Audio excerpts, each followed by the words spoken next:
같이 기도하겠습니다.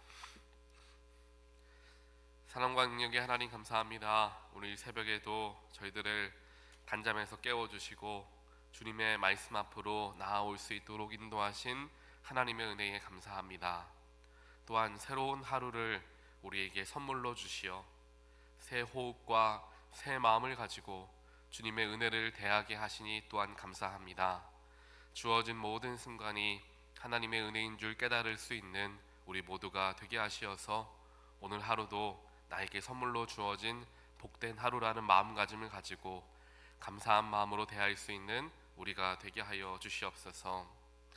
하나님, 저희들 부족하고 연약하여서 세상에 때로는 빠져 살아가고 육신의 정욕대로 살아가는 우리들입니다. 이 시간 우리들의 모든 연약함과 죄악됨 십자가 앞에 내려놓게 되기를 간절히 원합니다.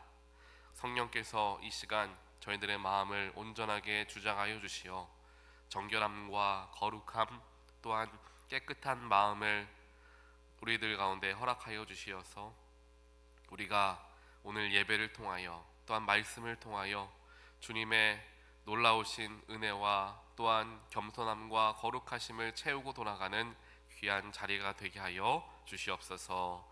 이 모든 말씀 예수 그리스도 이름으로 간절히 기도합니다. 아멘. 오늘 주신 하나님 말씀은 스가랴 8장 1절부터 17절까지 말씀입니다. 조금 긴 말씀인데요. 스가랴 8장 1절부터 17절까지 말씀 우리 함께 읽겠습니다. 스가랴서 8장 1절로 17절입니다. 만군의 여호와의 말씀이 임하여 이르시되 만군의 여호와가 이같이 말하노라. 내가 시온을 위하여 크게 질투하며 그를 위하여 크게 분노함으로 질투하노라. 여호와가 이같이 말하노라. 내가 시온에 돌아와 예루살렘 가운데에 거하리니 예루살렘은 진리의 성읍이라 일컫겠고 만군의 여호와의 산은 성산이라 일컫게 되리라. 만군의 여호와가 이같이 말하노라. 예루살렘 길거리에 늙은 남자들과 늙은 여자들이 다시 앉을 것이라. 다 나이가 많으므로 저마다 손에 지팡이를 잡을 것이요 그 성읍 거리에 소년과 소녀들이 가득하여 거기에서 뛰놀리라. 만군의 여호와가 이같이 말하노라. 이 일이 그날의 남은 백성의 눈에는 기이하려니와 내 눈에야 어찌 기이하겠느냐. 만군의 여호와의 말이니라. 만군의 여호와가 이같이 말하노라. 보라, 내가 내 백성을 해가 뜨는 땅과 해가 지는 땅에서부터 구원하여 내고 인도하여다가 예루살렘 가운데에 거주하게 하리니 그들은 내 백성이 되고 나는 진리와 공의로 그들의 하나님이 되리라. 만군의 여호와가 이같이 말하노라. 만군의 여호와의 집 곧 성전을 건축하려고 그 지대를 쌓던 날에 있었던 선지자들의 입의 말을 이날에 듣는 너희는 손을 견고히 할지어다. 이날 전에는 사람도 삭슬 얻지 못하였고 짐승도 삭슬 받지 못하였으며 사람이 원수로 말미암아 평안히 출입하지 못하였으니 내가 모든 사람을 풀어 서로 치게 하였느니라. 만군의 여호와의 말씀이니라. 이제는 내가 이 남은 백성을 대하기를 옛날과 같이 아니할 것인즉 곧 평강의 씨앗을 얻을 것이라.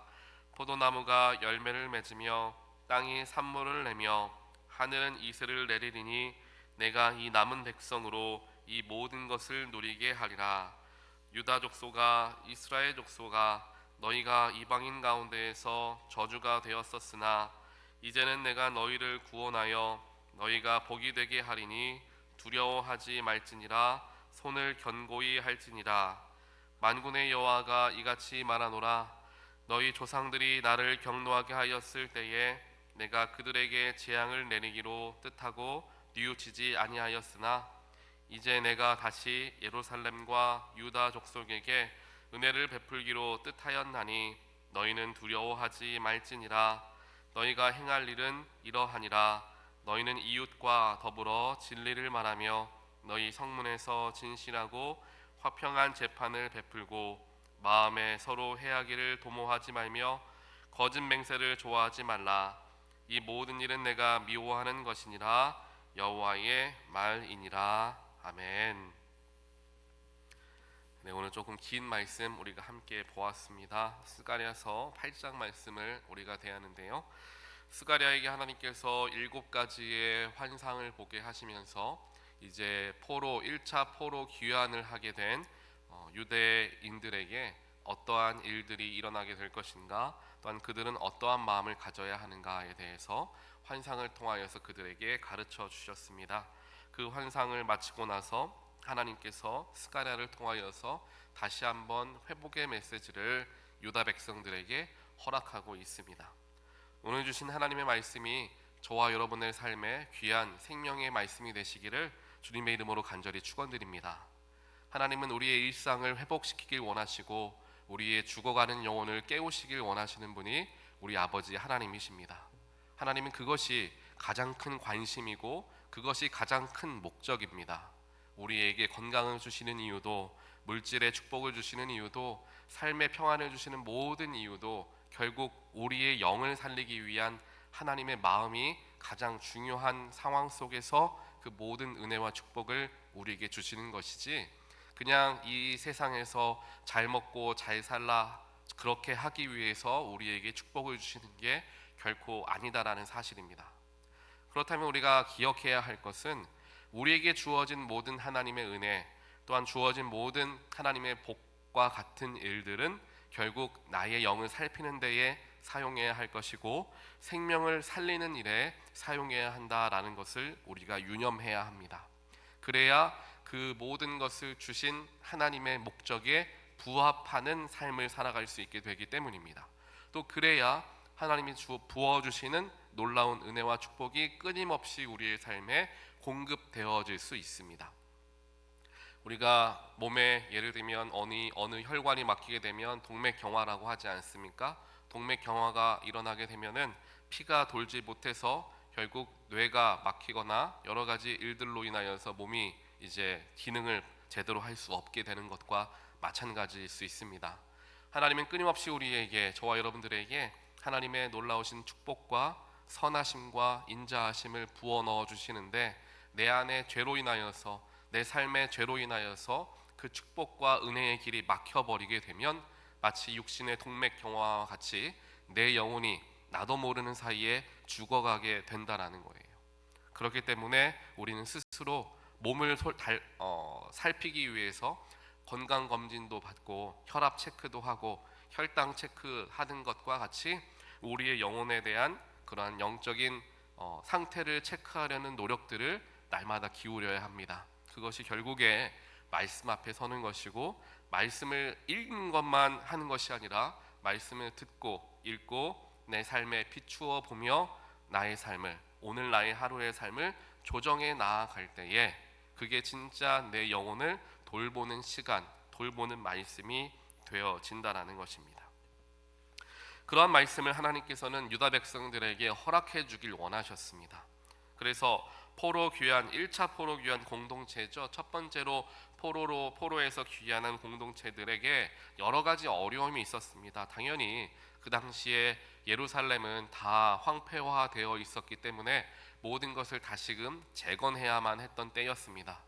그리고 살아갔던 터전들까지도 다 없어져 있었기 때문에 땅을 일구고 여러 가지 먹고 사는 일이 굉장히 힘든 때가 바로 이때였습니다. 오늘 말씀 10절을 보더라도 뭐라고 이야기를 하고 있느냐, 이날 전에는 사람도 삭슬 얻지 못하고 짐승도 삭슬 받지 못할 정도로 힘들고 어려운 시기를 이 1차 포로 귀환 공동체 유다 백성들이 경험하고 있었던 그 어려움이었습니다. 그게 첫 번째, 삶이 어려웠다라는 거고요. 두 번째 어려웠던 것은 무엇이었냐? 미래 세대에 대한 불안감이 그들에게 있었습니다. 대가 우리로 끊어지는 것 아닐까? 다들 이제 보면은 나이가 든 사람 다 노인이 되어 가기만 하는데 아이들은 점점 살아져 가는 이 상황 속에서 우리 유대 공동체가, 유다라는 나라가 다시금 재건되어질 수 있을까라는 불안감이 그들에게 있었어요. 그 말씀이 4절에 나오죠. 4절에 보니까 예루살렘 길거리에 늙은 남자들과 늙은 여자들이 앉아서 손에 지팡이를 잡고 있을 것이다 라는 이야기를 해주면서 그들의 마음속에 그러한 두려운 마음이 있었다라는 거예요. 그리고 마지막으로는 성전을 재건하기 시작한 지 2년이라는 시간이 지났음에도 성전이 재건되지 못하고 이게 정말 완성될 수 있을까? 어떻게 시작은 했는데 마무리는 할 수 있을까라는 염려가 그들에게 가득했던 겁니다. 결국 오늘 하나님께서 이 말씀을 유다 백성들에게 허락하여 주신 이유는 무엇이냐면은 그들의 마음속에 가장 중요한 하나님이 계시지 않았기 때문에 이 말씀을 주는 거예요. 하나님이 계시지 않았던 것을 우리가 어떻게 알 수 있느냐면 이 사람들이 지금 보이고 있는 여러 가지 반응들에서 공통적으로 드러나는 게 두려움입니다. 염려고 걱정입니다. 그것만 보더라도 그들의 삶 속에 하나님의 능력이 임하지 못하고 있다라는 것을 발견할 수 있는 거예요. 하나님께서 우리들과 함께하지 않으신다라고 여겨질 때에 가장 먼저 드러나는 감정이 두려움입니다. 삶을 살아가면서 걱정이 되죠. 내 자식들이 잘 될까? 내가 어디를 무슨 일을 해야 되는데 내가 이것을 잘 시작하고 마무리할 수 있을까? 내 마음에 염려가 가득하고 걱정이 가득해서 밥맛이 떨어지고 잠도 잘 자지 못하는 상황이 결국 내 영혼의 내 삶의 주인이 하나님으로서 온전하게 내 삶의 주인이 하나님이라는 것을 내가 의지하지 못하고 의식하지 못할 때에 두려움이 찾아온다라는 거예요. 그러한 상황 속에서 하나님은 유다 백성들을 탓하시지는 않았습니다. 너희들이 왜 나를 의지하지 못하느냐? 물론 때때로 성경 말씀을 통하여서 하나님께서 그들을 질책하는 장면도 나오시지만 오늘 말씀에서는 질책하시기보다는 내가 너의 하나님이 된다라는 것을 계속해서 자비롭게 말씀해 주시는 하나님의 모습이 이제 나타납니다. 그들에게 어떻게 나타나시느냐? 바로 소망을 주시고 희망의 메시지를 허락하여 주시며 너희들이 염려되는 상황이라는 것 내가 알지만 염려하지 말아라. 내가 반드시 너와 함께 할 것이니 너희들은 염려하지 말고 나를 의지하며 너희들에게 주어진 삶에 최선을 다하라 라는 하나님의 메시지가 여기에 담겨져 있다는 것입니다. 사랑하는 성도 여러분, 오늘 말씀이 저와 여러분들에게 주시는 하나님의 위로의 메시지가 되시기를 주님의 이름으로 간절히 축원드립니다. 삶의 염려와 걱정이 찾아오고 건강에 대한 염려도 찾아옵니다. 막연하게 찾아오는 두려움, 왠지 모를 두려움들이 찾아올 때가 있습니다. 그때에 우리의 영혼을 돌볼 수 있어야 되죠. 내 마음에 공허함이 찾아오고 내 마음에 막연한 불안함이 찾아왔을 때 내 마음의 중심에 지금 하나님이 계시는가를 살필 수 있어야 하고 그 하나님께서 계시긴 하지만 내 삶의 온전한 주인으로서 자리하지 못하고 계신다면 나의 생각과 나의 의지와 때로는 나의 힘을 내려놓는 일들을 해야 합니다. 우리가 두려움이 아까 찾아온다는 이유가 하나님이 진정한 우리의 삶의 주인 되지 못하시니까 두려움이 찾아온다고 말씀을 드렸잖아요. 그게 왜 어떻게 연결되어지냐면 하나님이 나의 삶을 의지하면 우리는 어떻게 합니까? 하나님께 맡기죠. 그러면 하나님이 하십니다. 그런데 하나님이 나의 삶의 주인이 아니라 내가 삶의 주인이면은 나에게 일이 터졌을 때 어떻게 대응합니까? 내가 대응하는 거죠. 내가 하는 거고 내가 책임지는 거고 내가 해결하는 것입니다. 내가 하려고 하고 내가 마무리하려 하고 내가 대응하려고 하니까 할 수 있을까? 라는 두려운 마음이 생긴다는 것입니다. 결국 나의 삶의 주인이 나이냐 하나님이냐의 차이에 따라서 내가 하는 것이냐 하나님이 하는 것이냐가 결정되어지게 되고 그것을 내가 하나님께 맡기는 사람은 자유함을 누리는 것이고 하나님께 맡기지 못하고 끝까지 내가 붙들고 있는 사람에게는 두려움과 염려, 걱정이 찾아온다는 것입니다. 성경을 보게 되면 성경의 수많은 인물들은 삶의 무거운 짐들과 여러 어려움들과 위기들을 경험합니다. 하지만 그들에게 있어서 모든 사람들의 공통점은 그 모든 위기를 오히려 기회의 순간으로 변화시켰던 하나님의 백성들의 공통점들은 무엇이냐 하면은 내가 하려고 했던 모든 것을 다 하나님께 맡겨드리며 주님이 행하여 주시옵소서라고 맡겼을 때에 비록 문제는 있지만 그 문제 속에서 자유함을 누리는 것을 보게 됩니다. 그런 가장 우리가 잘 알고 있는 인물이 바로 다윗이죠. 다윗은 압살롬 자신의 아들로부터 살해를 당할 위기에 처해 있을 때에 죽임 당하지 않으려고 도망치다가 한 동굴에 숨어들어서 잠을 자는 자리에서도 하나님의 이름을 찬양하고 평안을 고백하는 다윗의 모습을 보게 됩니다. 수많은 어려움과 또 사울 왕으로부터 죽임을 당할 뻔했던 그러한 시기에서도 다윗은 하나님의 평안을 고백하고 하나님이 나와 함께 하시니 여호와가 나의 목자이시니 나에게 부족함이 없으리로다라는 고백을 다윗은 한다라는 거예요. 그의 삶에 평안이 있고 그의 삶에 세상적인 축복이 임하였기 때문에 그러한 고백을 한 게 아니라 비록 힘들었지만 비록 어려운 상황이었지만 하나님께서 하실 것을 확신했기 때문에 다윗은 오히려 두 발을 뻗고 잠을 잘 수 있었던 것입니다. 베드로도 그랬죠. 베드로도 예수의 복음을 열심히 전하다가 감옥에 갇히게 됩니다.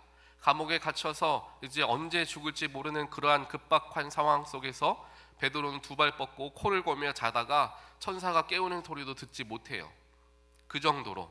왜냐하면 베드로는 모든 삶을 하나님께 맡긴 그러한 평안함을 누리고 있었기 때문에 두려워서 벌벌 떨었던 것이 아니라 오히려 그런 어려움 속에서도 자유를 누리게 된다라는 것입니다. 이것이 그리스도인들에게 주어진 놀라운 축복임을 믿습니다. 그래서 우리의 삶에 비록 어려운 문제와 또한 삶의 그러한 일들이 우리의 마음을 복잡하게 하고 괴롭게 하는 순간을 경험했을 때 오히려 나의 힘을 빼고 하나님께 그 모든 문제를 맡겨드리고 나는 자유하겠습니다. 하나님, 나는 평안하게 살아가겠습니다. 하나님이 해결해 주신다고 말씀으로 약속하셨으니 저는 말씀 의지하며 하나님께 온전하게 맡겨드리겠습니다 라고 고백하며 나의 삶에 진정한 평안을 누리시게 되는 모든 분들 되시기를 다시 한번 주님의 이름으로 간절히 축원드립니다. 그렇게 하나님께서 어려운 가운데 있었던 유다 공동체 백성들에게 여러 가지 소망의 메시지를 허락하여 주십니다. 그래서 12절 말씀에서 하나님께서 너희들과 함께 내가 너와 함께함을 통하여서 평강의 씨앗, 포도나무의 열매, 땅의 산물들을 허락해 줄 것이다 라고 약속해 주시죠. 그리고 5절에서는 비록 지금은 예루살렘 길거리에 늙은 남자들과 늙은 여자들이 가득할 것이지만 앞으로는 그 성읍에 소년과 소녀들이 가득해서 거기를 뛰놀리라 라는 소망의 말씀도 허락해 주십니다. 즉 자손이 번성하게 될 것을, 번영하게 될 것을 약속해 주시는 거죠. 그러면서 아까 제가 계속 오늘 아침의 말씀을 통하여서 반복해서 말씀드리는 것과 같이 그렇게 되기 위해서 너희들이 해야 될 게 있다라고 이야기하는 게 이제 하나님께서 3절 말씀에 시온에 내가 돌아와서 예루살렘 가운데 거하리니, 즉 하나님이 그들의 중심에 거하게 될 때에 이러한 회복이 일어날 것이다. 하나님이 저와 여러분의 삶의 중심의 자리로 우리가 그분을 모실 때에 회복이 시작될 것이다 라는 거죠. 그리고 9절 말씀을 보게 되면 첫 소망을, 첫 약속을 붙들었던 유다 백성들, 즉 성전을 건축할 때 이 성전이 다 완성될 수 있을까라는 염려와 근심을 하고 있을 때에 성전을 처음 시작할 때에 내가 너희들에게 말하였던 것을 기억하라 9절에서 이야기합니다. 즉 결국에 나의 마음의 두려움과 또한 걱정이 찾아올 때에 하나님을 내가 처음 만나고 하나님께서 나에게 말씀하셨던 그 때들을 기억하며 그때 나와 함께 하시고 도우셨던 은혜의 하나님이 오늘 이 문제도 도우시고 해결하시리라 라는 믿음을 가지고 소망을 붙들어야 된다라는 이야기를 하시죠. 마지막으로 16절과 17절을 보게 되면 우리의 삶에서 선함을 행하며 살아갈 때에 하나님의 회복이 시작된다라는 이야기를 합니다. 즉 주변 사람들에게 선을 행하는 삶을 살아갈 때에 하나님의 회복이 임한다라는 것이죠. 다시 한번 회복이 시작되는 세 가지 조건. 첫 번째, 하나님이 삶의 주인이 되신다. 두 번째, 지금까지 나와 함께 하셨던 하나님을 내가 기억한다. 세 번째, 나의 삶에서 선을 행한다. 이 세 가지를 우리가 오늘 말씀에 근거하여서 오늘 삶에 적용하게 될 때 우리의 삶에 필요한 모든 것들이 회복되어지는 놀라운 하나님의 은혜의 역사가 시작되리라 믿으며 오늘 말씀을 더욱더 나에게 주신 하나님 말씀으로 받아들이며 하나님을 내 안에 모셔야지. 나에게 함께 하셨던 하나님을 내가 기억해야지. 또 내가 주어진 나의 가족들에게, 또 내 사람들에게, 주변 사람들에게 선함을 행해야지 라는 마음가짐을 가지고 오늘 하루도 말씀에 의지해서 세상을 이기고 승리하는 모든 분들 되시기를 주님의 이름으로 간절히 축원드립니다. 같이 기도하겠습니다. 사랑의 하나님, 감사합니다. 오늘 말씀을 통하여서 때때로 찾아오는 두려움과 걱정과 근심 속에서 어찌할 바를 모르는 우리들의 연약함을 바라보게 하시니 하나님 감사합니다. 결국 그 모든 두려운 감정들은 아직도 내 삶의 주인이 나라고 생각하기 때문에 일어나는 것임을 말씀을 통해 보게 됩니다. 하지만 하나님께서는 오늘 이 시간 우리를 찾아와 주셔서 내 스스로가 끝까지 붙들고 놓지 않으려 했던 것을 편안하게 또한 자유하게 그 모든 것을 주님께 내려놓게 하기 위해서 말씀으로 나에게 찾아오신 하나님이심을 바라보며 감사와 찬양을 올려드립니다. 오늘 말씀을 의지하여서 하나님께서 나의 삶의 주인이라는 것을 다시 한번 생각하며 하나님의 놀라운 회복의 역사가 나의 삶에 임하게 되기를 간절히 원합니다. 그러한 삶이 되기 위해 저희들이 더욱더 나의 마음의 중심에 하나님을 모시는 삶을 살아가기를 원합니다. 또한 내가 대하는 모든 사람들에게 선함을 행하는 우리 모두가 될 수 있도록 그러한 우리가 되기를 또한 간절히 원합니다. 그럼을 통하여서 하나님의 회복의 역사가 나의 삶에 일어나고 그를 통하여서 하나님이 이제까지 나와 함께 하셨던 것과 같이 지금 이 순간에도 함께 하실 것을 목격하고 경험하는 살아있는 신앙을 가진 우리 모두가 될 수 있도록 하나님께서 오늘 하루 동안 성령으로 우리를 단단하게 붙들어 주시어 승리하고 평안을 누리는 우리 모두가 되게 하여 주시옵소서. 이 모든 말씀 살아계시고 역사하시는 예수 그리스도 이름으로 간절히 기도합니다. 아멘.